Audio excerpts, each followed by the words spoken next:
నమస్కారాలు.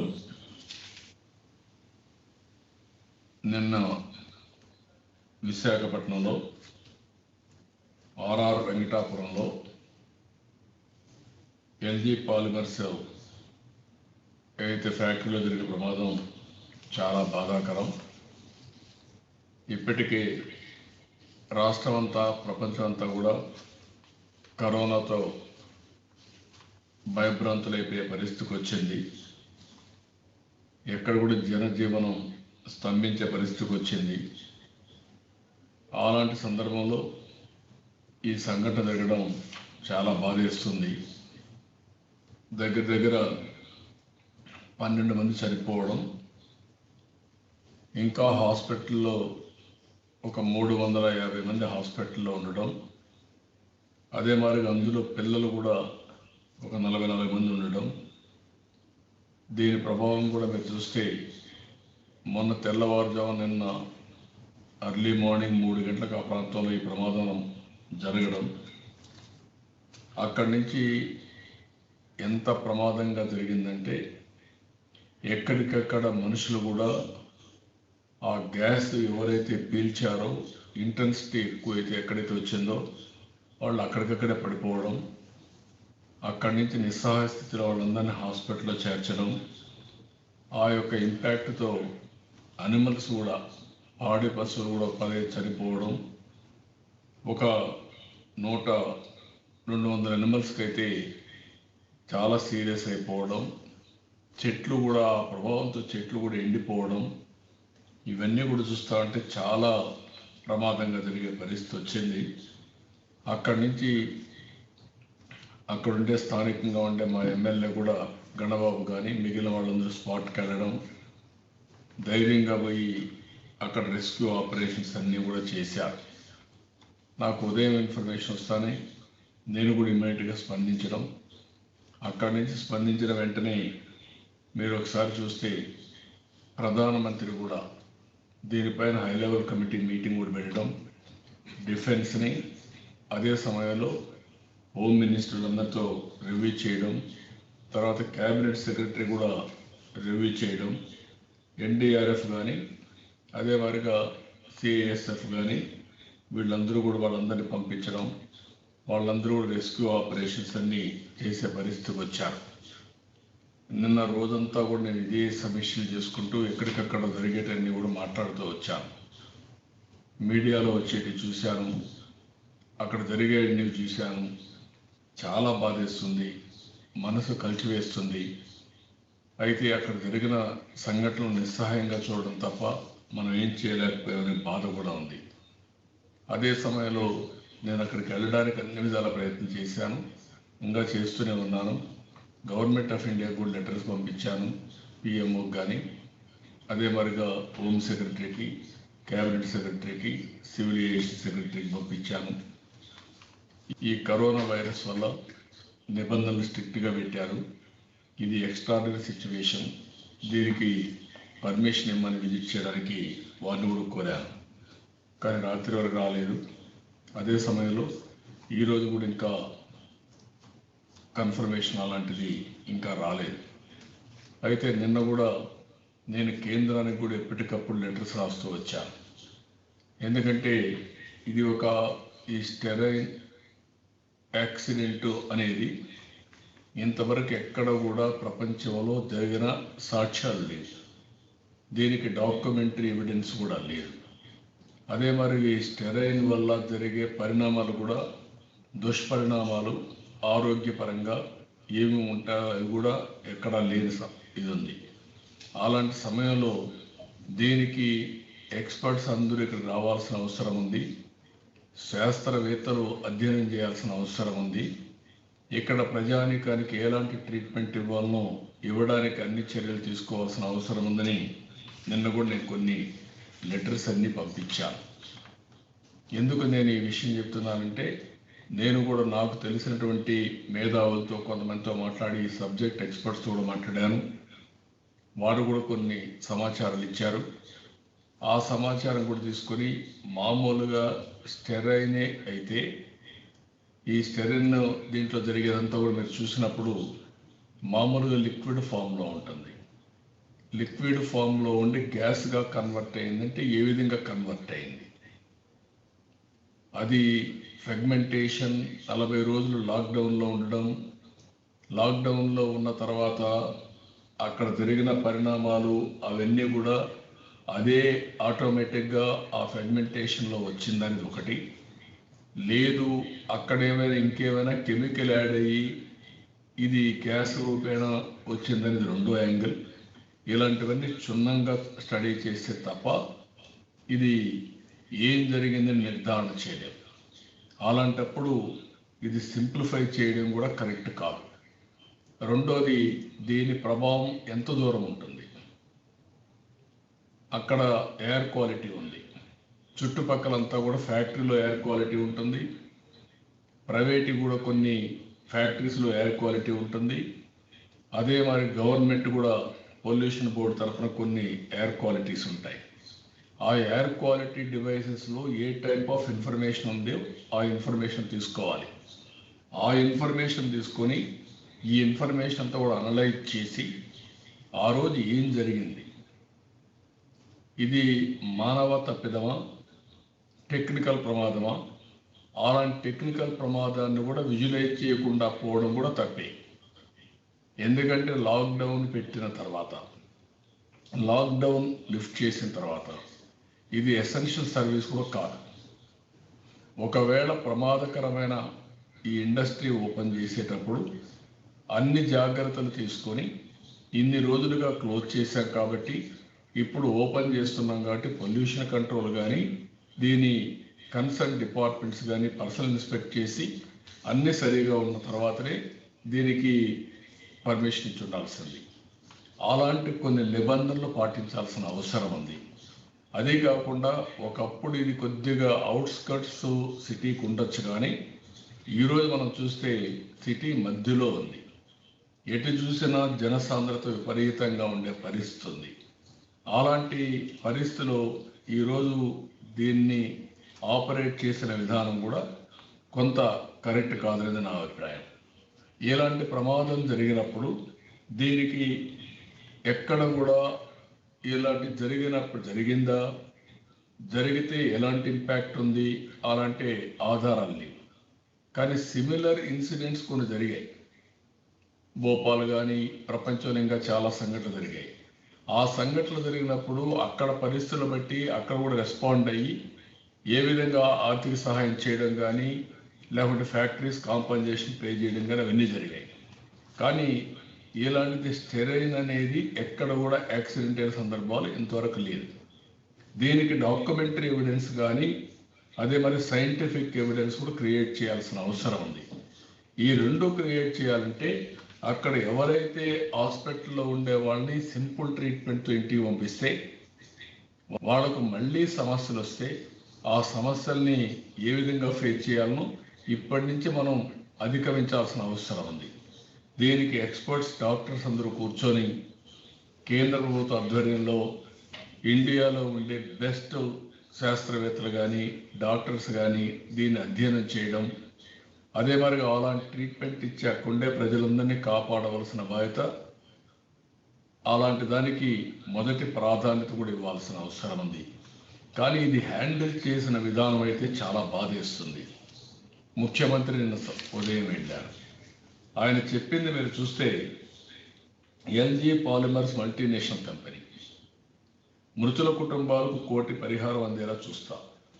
ఎల్జీ సంస్థ ఏ మేరకు పరిహారం ఇస్తుందో చూస్తాం. ఆపై సాయం ప్రభుత్వం నుంచి అందిస్తాం. చనిపోయిన వారి కుటుంబాల్లో ఒకరికి ఎల్జీ కంపెనీలో ఉద్యోగం ఇచ్చేలా చర్యలు తీసుకోవాలని అధికారులను ఆదేశిస్తున్నాం. సంస్థను తిరిగి ప్రారంభించాక అక్కడే ఉన్న వేరే చోట తరలించాలా, బాధిత కుటుంబాలకు ఉపాధి చూపిస్తాం. అంటే ఇది ఒక విధంగా చెప్పాలంటే క్యాజువల్గా తీసుకున్న విధానం. ఇది క్యాజువల్గా తీసుకోవడానికి వీలు లేదు. ఎందుకు నేను అంటున్నానంటే ఒక నేరం జరిగింది. మహాత్మా గాంధీ ఎన్నోసార్లు చెప్పారు, ఏదైనా ఒక నేరం జరిగినప్పుడు బాధితుడిని దృష్టిలో పెట్టుకొని ఆలోచించాలి తప్ప ఏదో ఫ్యాక్టరీ మేనేజ్మెంట్ను ఇంకొకరినో మనం దృష్టిలో పెట్టుకొని ఇది చేయడం కరెక్ట్ కాదు. రెండోది, ఇది సీరియస్నెస్ ఎంత సీరియస్నెస్ ఉందంటే నిన్ననే హైకోర్టు సోమోటో కింద తీసుకున్నారు, హ్యూమన్ రైట్స్ కమిషన్ తీసుకున్నారు. ఈరోజు నేషనల్ గ్రీన్ ట్రిబ్యునల్ 50 కోట్ల రూపాయలు ఎల్జీ పాలిమర్స్ని డిపాజిట్ చేయమన్నారు. ముందుగా కాంపన్సేషన్ కింద డిపాజిట్ చేయమని ఆదేశాలు ఇచ్చారు. అదే మరి ప్రధానమంత్రి హై లెవెల్ పవర్ కమిటీ హెచ్ఎల్సీకి పెట్టి అందరిని డిస్కస్ చేశారు. క్యాబినెట్ సెక్రటరీ టేకప్ చేశారు. ఏదైతే దీన్ని నివారించడానికి అవసరమైన మెటీరియల్ ఇక్కడ లేదంటే గుజరాత్ నుంచి ఇమీడియట్గా పంపించే పరిస్థితికి వచ్చారు. ప్రత్యేకమైన ఫ్లైట్లో కూడా పంపించారు. అలాంటి సమయంలో ముఖ్యమంత్రి అక్కడికి వచ్చి క్యాజువల్గా తీసుకోవడం కరెక్ట్ కాదని నా అభిప్రాయం. ఇన్వెస్టిగేషన్ ఏదో మామూలుగా తూతూ మంత్రంగా నేను వీళ్ళకి చెప్పాను, వాళ్ళకి చెప్పాను, మా చీఫ్ సెక్రటరీ ఈ కుండ అధికారులు చేస్తారని చెప్పడం కరెక్ట్ కాదు. ఇది ఎక్స్పర్ట్స్ చేయాలి, సబ్జెక్ట్ తెలిసిన వాళ్ళు చేయాలి. వాళ్ళు ఆపరేషన్ ప్రొసీజర్స్ కరెక్ట్గా ఫాలో అయ్యారా లేదా, తీసుకోవాల్సిన ప్రికాషన్స్ అన్ని తీసుకున్నారా లేదా, ఆ కోణంలో దీన్ని ఇన్వెస్టిగేషన్ చేయాలి తప్ప పైపైన మనం చెప్పేసి ఏదో చిన్న చిన్న కేసులు పెట్టి, ఏదైతే కేసులు మీరు చూస్తే సెక్షన్ 278 ఐపీసీ 284, 285, 337, 338(2) కిందన కేసులు బుక్ చేసే పరిస్థితికి వచ్చారు. అంటే ఇవన్నీ మనం చూసినప్పుడు సింపుల్ కేసెస్ పెట్టేసి నార్మల్ కింద ఈ కేసుని ఎంక్వైరీ చేస్తున్నాం అని చెప్పడం కరెక్ట్ కాదు. అదే మరి కంపెనీ మీరు చూస్తే ప్రమాదానికి దారితీసిన పరిస్థితులు అన్వేషిస్తున్నాం. మా సాంకేతిక బృందాలను ఆ పనికి అప్పచెప్పాం. స్థానికంగా ఉన్న దర్యాప్తు అధికారులతో కలిసి ప్రమాదానికి కారణాలు కనిపెట్టేందుకు ప్రయత్నిస్తున్నాం. అంతర్జాతీయ సంస్థగా అత్యున్నత పర్యావరణ పరిరక్షణ, భద్రత ప్రమాణాలను తాము కట్టుబడి ఉన్నాం. ఇది వాళ్ళు ఇచ్చిన స్టేట్మెంట్. ఇవన్నీ కూడా మనం ఒకసారి ఆలోచించినప్పుడు ఏదైతే ప్రజల ప్రాణం, ప్రజల ఆరోగ్యం, 12 మంది చనిపోయారు, భయభ్రాంతులైపోయారు. ముఖ్యమంత్రి విజిట్ చేశారు. ఎందుకంటే ముఖ్యమంత్రిగా ఉండే వ్యక్తికి అధికారం ఉంది. కేంద్ర ప్రభుత్వంతో మాట్లాడి ఎప్పటికప్పుడు సమీక్ష చేసుకోవచ్చు. ఎక్స్పర్ట్స్ అందరి దేశంలో కానీ ప్రపంచంలో కానీ అలాంటి అభిప్రాయాలు కూడా సేకరించి ఎలాంటి చర్యలు తీసుకోవాలో ఆ చర్యలు తీసుకోవచ్చు. ఒకవేళ ఫ్యాక్టరీ తప్పు చేసినప్పుడు ఇక్కడ మొహమాటం అవసరం లేదు. తప్పు చేసిన వ్యక్తి ఏ స్థాయిలో ఉన్నా ఎవరైనా శిక్షకు అర్హుడు.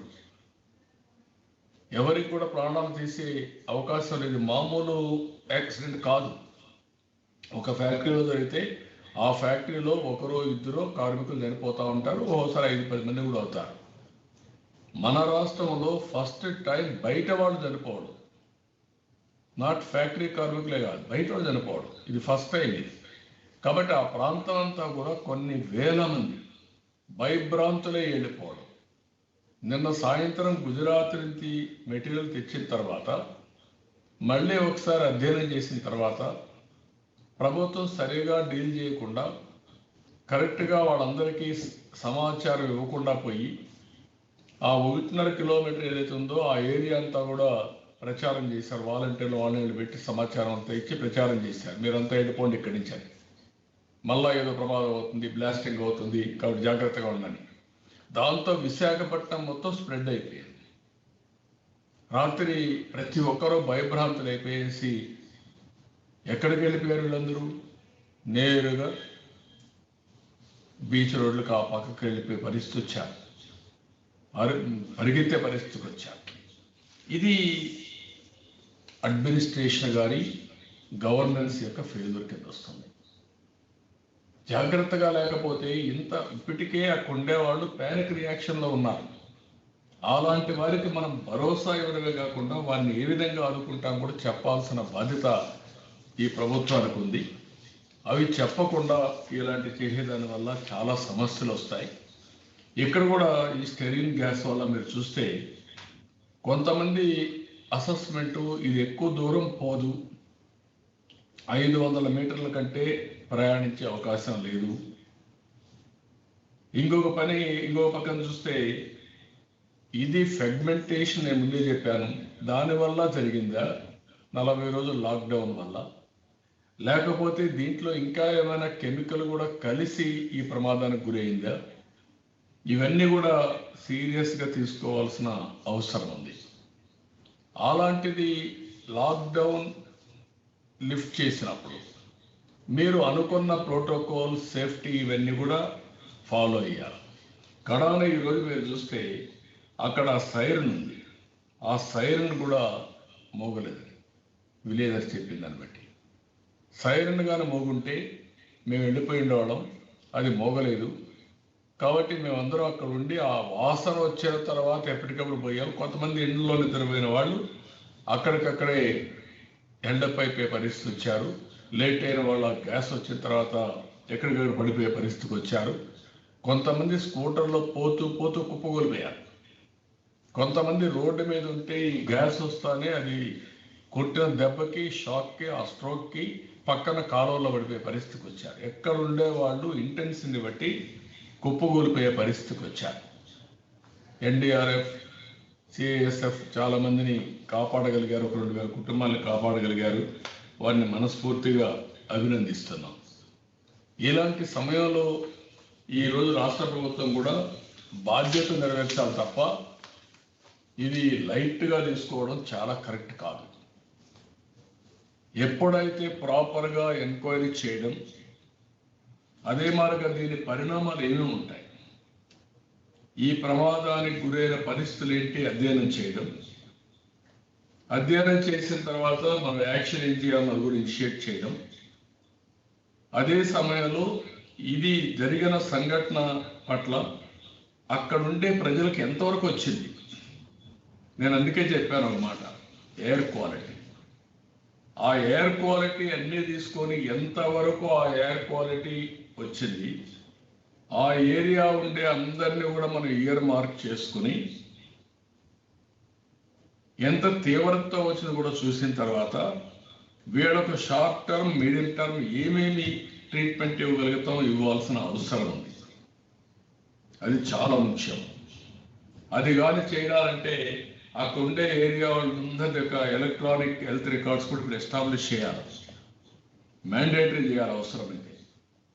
అలాంటి హెల్త్ రికార్డ్స్ అన్నీ కూడా ఎస్టాబ్లిష్ చేసి ఆ హెల్త్ రికార్డ్స్ ప్రకారం వాళ్ళ ట్రీట్మెంట్ అంతా కూడా చేసి మందులో కూడా ప్రపంచ స్థాయిలో ఉండే అత్యున్నతమైనటువంటి డాక్టర్స్ని వాళ్ళందరూ కూడా ఇన్వాల్వ్ చేసి వీళ్ళకి అన్ని విధాలా కాపాడే బాధ్యత ప్రభుత్వం తీసుకోవాల్సిన అవసరం ఉంది. ఇది ఫ్యాక్టరీ రెస్పాన్సిబిలిటీ ఒకటి. It is a failure of the factory, it will be international company. ప్రజల యొక్క ప్రాణాలతో, వాళ్ళ ఆరోగ్యంతో ఆడుకునే హక్కు ఎవరికీ లేదు. మనం దాన్ని గుర్తుపెట్టుకోవాల్సిన అవసరం ఉంది. విశాఖపట్నం అన్నది బెస్ట్ సిటీ కింద నుండి ఈరోజు ఈ విధంగా రావడం చాలా బాధేస్తుంది. నిన్నైతే రాత్రి సరిగా ఉండి నిద్రలేదు నాకు. ఇది తలుచుకున్నాక మనం పోలేకపోతున్నాం, నిస్సహాయత. ఇలాంటి పరిస్థితులు మనం ఏం చేయలేకపోతున్నాం, వాళ్ళకి బాధ ఉంది. అయినా కూడా నిన్నంతా ట్రై చేశాను, ఏదో కూడా ట్రై చేస్తున్నా. ఎప్పుడు పర్మిషన్ వస్తే అప్పుడు వెళ్ళడానికి కూడా సిద్ధంగా ఉన్నా. అదే సమయంలో తెలుగుదేశం పార్టీ తరఫున అచ్చెన్నాయుడిని, చిన్నరాజప్పని, అదే రామానాయుడు గారు ముగ్గురిని 3 మెంబర్ టీం కింద అక్కడికి పంపిస్తున్నాం. అక్కడికి వెళ్ళి వాస్తవాలు ఏం జరిగాయో ఒకసారి అధ్యయనం చేయడం, అక్కడ ప్రజానీకానికి భరోసా ఇవ్వడం, ధైర్యంగా ఉండడం, ఇంకా ఏం చేయాలో ఇవన్నీ కూడా ఈ రోజుతో ఇది కాదు, వాళ్ళని ఆదుకోవాల్సిన బాధ్యత చాలా ఉంది. ఒక భరోసా గల ఫ్యాక్టరీ కూడా అక్కడ తెరవడానికి వీలు లేదు. ఆ విషయం కూడా ప్రభుత్వం గుర్తుపెట్టుకోవాలి.